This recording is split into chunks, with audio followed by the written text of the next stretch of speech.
You're listening to an Airwave Media Podcast. Get ahead of postage rate increases this year with Stamps.com. It's like your own personal post office. Sign up with promo code PROGRAM for a 4-week trial plus free postage and a free digital scale. No long-term commitments or contracts. That's Stamps.com, code PROGRAM.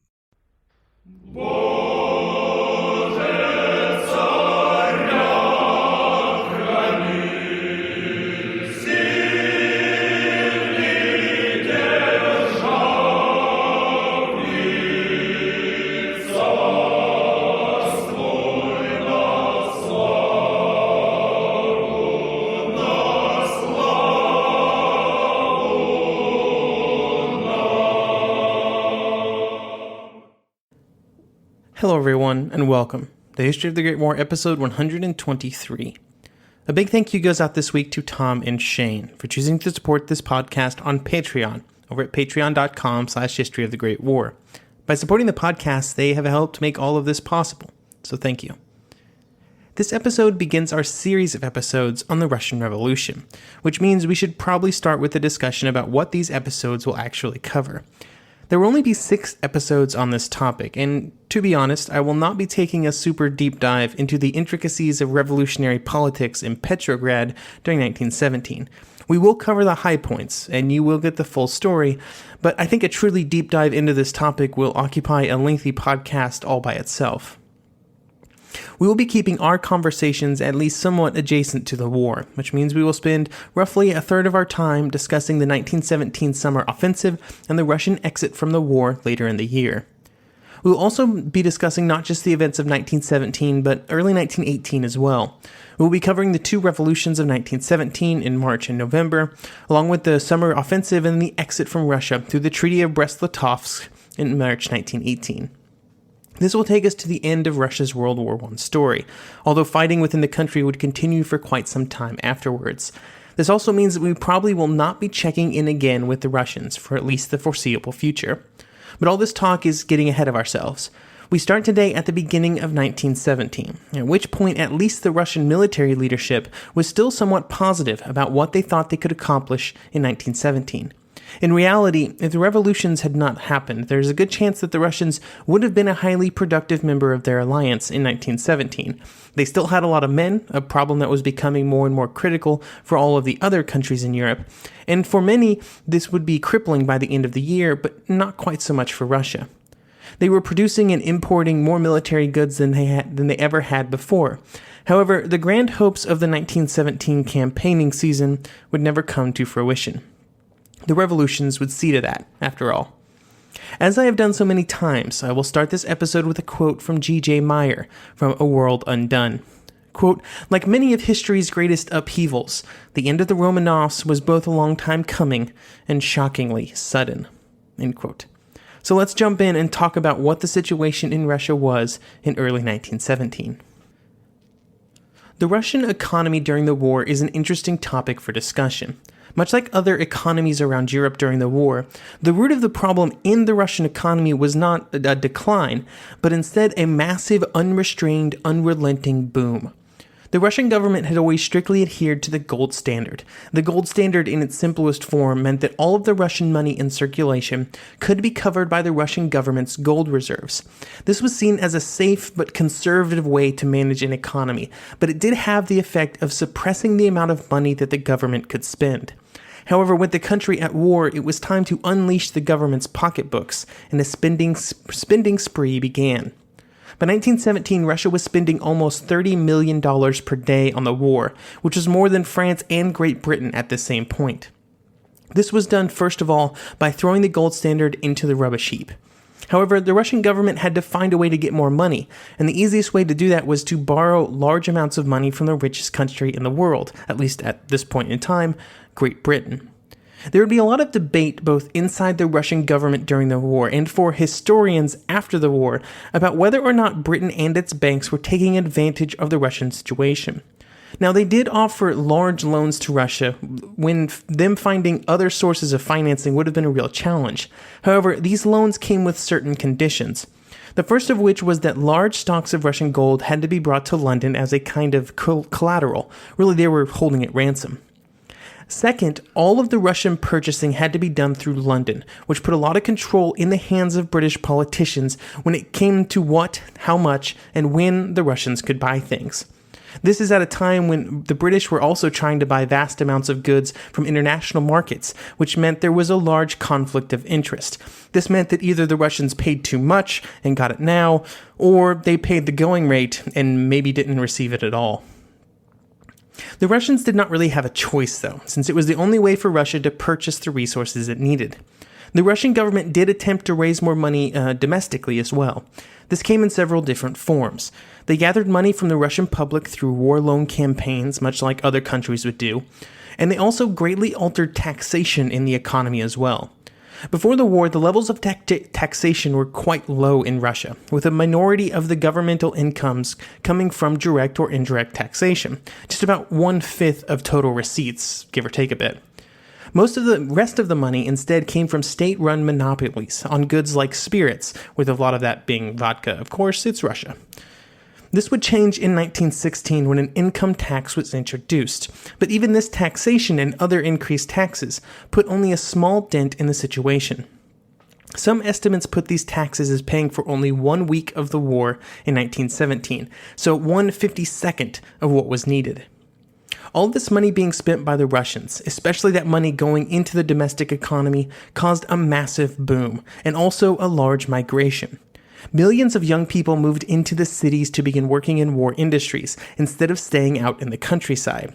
This was good for the factories, providing more and relatively cheap labor that they needed to work the shifts that were required. However, this migration also put the greater strain on the urban societies. These were the roots of the problems that would come to a head in 1917.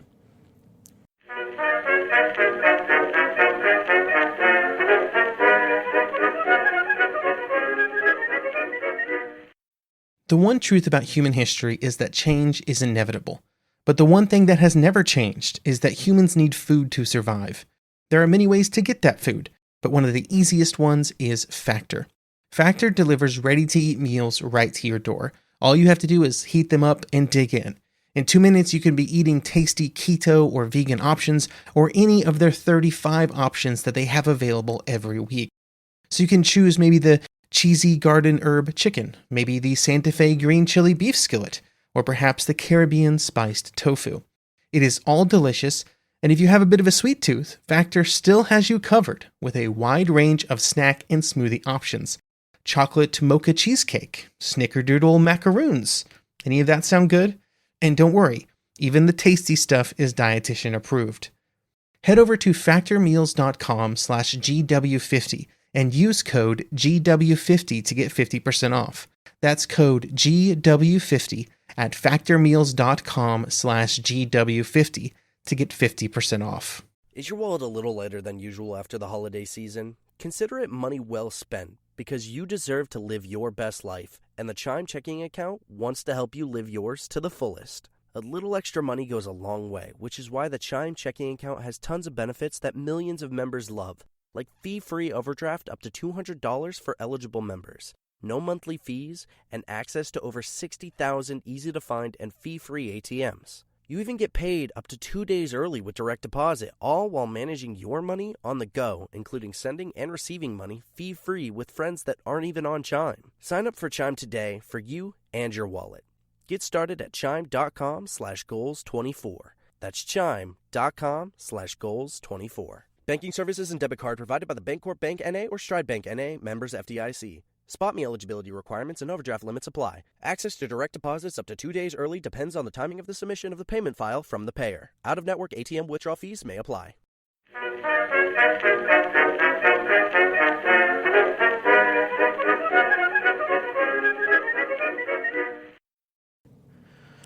All of these measures, including the large-scale printing of new money, paid off for the Russians in the short term, since it allowed them to stay in the war and pay people and buy things. But of course, the one great truth of modern finance is that if you pump a lot of money into an economy, the inevitable result is inflation.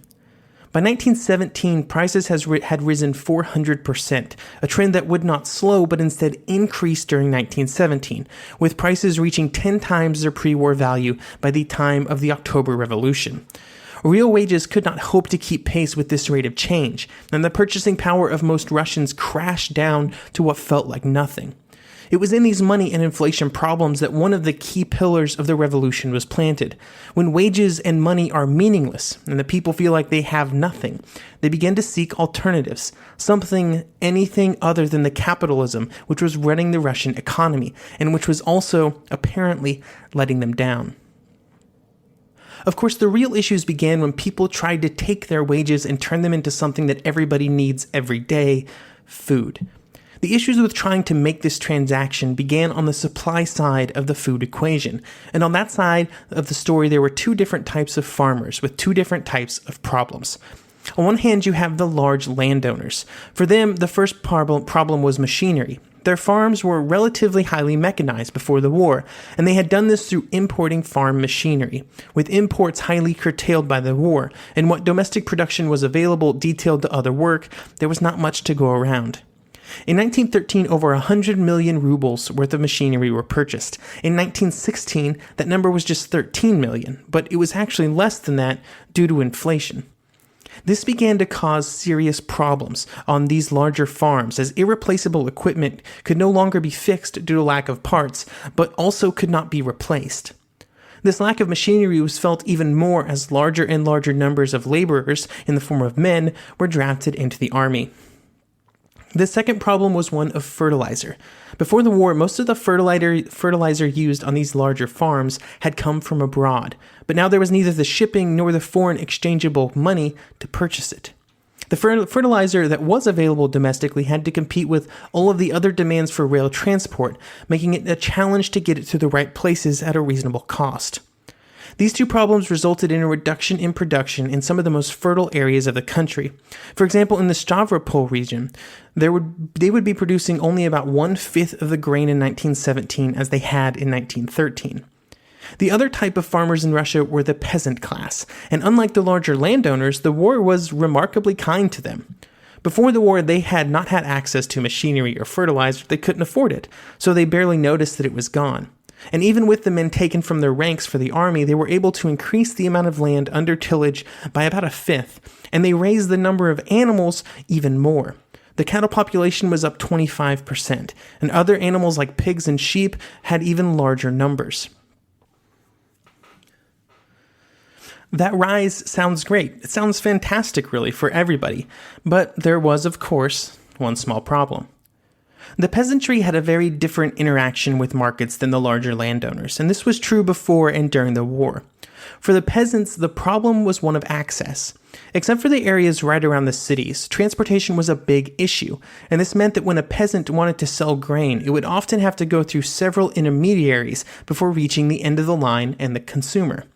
This meant that every time it changed hands, a little profit was taken off the top for that person's trouble, and by the time that the money got back to the peasant, there was little left. It did not even really matter how high prices were on the other end or how badly the food was needed there.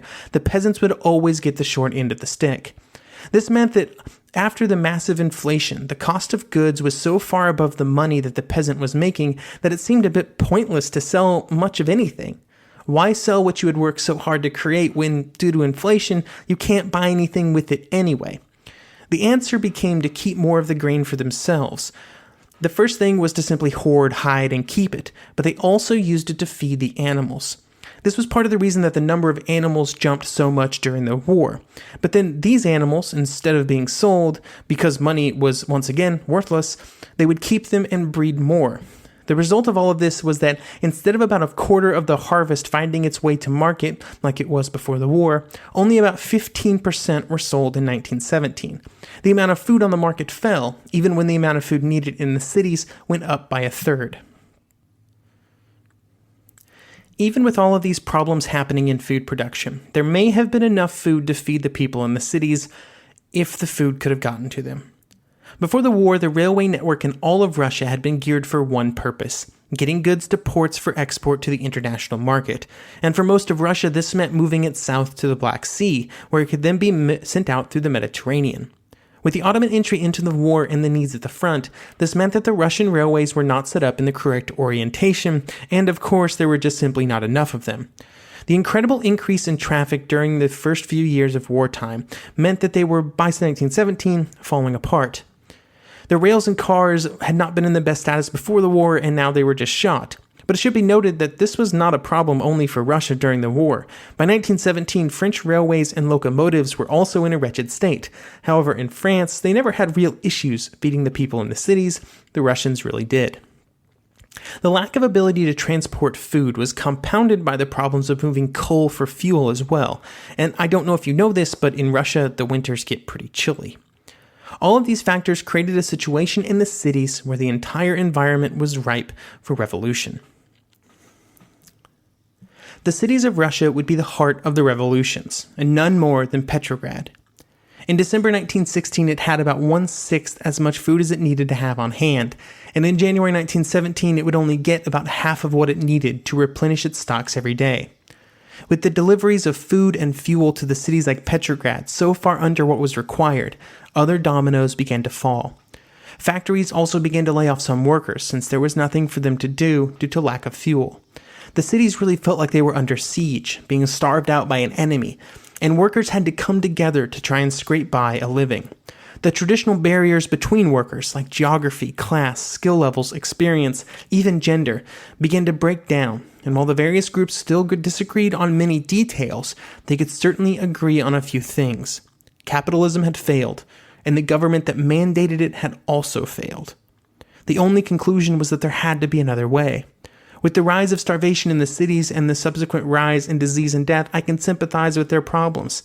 It's easy to point to obvious targets for why the revolution happened, that it was the Soviets or the Bolsheviks, or that some groups or person or people somehow masterminded the revolution in a grab for power and influence. However, it's critical to keep in mind, as Russia descends into 2 revolutions and a civil war, that it did not begin with the actions planned by the Soviets, or from agitation by the Bolsheviks, or speeches from Lenin. No, the revolution started because countless people in Petrograd, and all over Russia for that matter, felt that they had nothing, and the current situation gave them no hope of getting more.